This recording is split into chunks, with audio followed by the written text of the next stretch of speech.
رزق میں اضافہ ہوتا ہے اور اس کھانے کا حساب نہیں لیا جاتا، اس کھانے کے بارے میں سوال نہیں کیا جاتا۔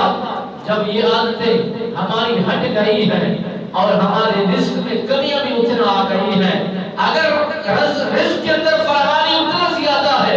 دسترخوان میں وسعتیں اتنا زیادہ ہے، مگر سکون اتنا حاصل نہیں ہے جس طرح کے وہ 24 گھنٹے میں ایک مرتبہ کھانا کھانے والے تھے، مگر مزاج بھی رکھتے تھے، دل بھی رکھتے تھے، ہاتھ کی سخاوت بھی رکھتے تھے، کھلا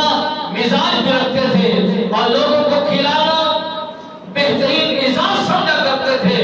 حضرت ابراہیم علیہ السلام سرکار فرماتے ہیں کئی دنوں سے میرے ساتھ کھانا کھانے کے لیے کوئی جوان نہیں ملا، کوئی بیٹھنے کے لیے تیار نہ ہوا، چوراہے پر میں پہنچ گیا،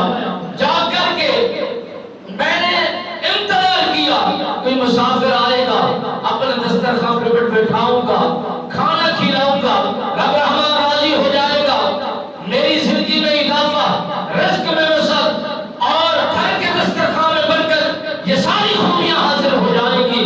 کیا دیکھتے ہیں؟ ایک بوڑھا بابا سفر کرتے ہوئے، کمر جھکی ہوئی ہے، سفر کرتے کرتے رواں دواں ہے، جب ہی قریب پہنچا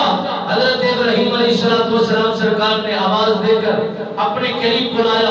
بلا کر اپنے دسترخوان پر بٹھانے کا اسے دعوت دی گئی ہے۔ وہ جوان، وہ بوڑھا انسان بیٹھنے کو تیار ہو جاتا ہے، دسترخوان بھی بچھ گیا،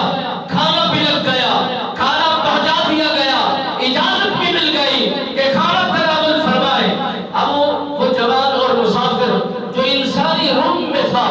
اصل میں امتحان تھا۔ حضرت ابراہیم علیہ السلام سرکار کا امتحان لینا مقصود تھا۔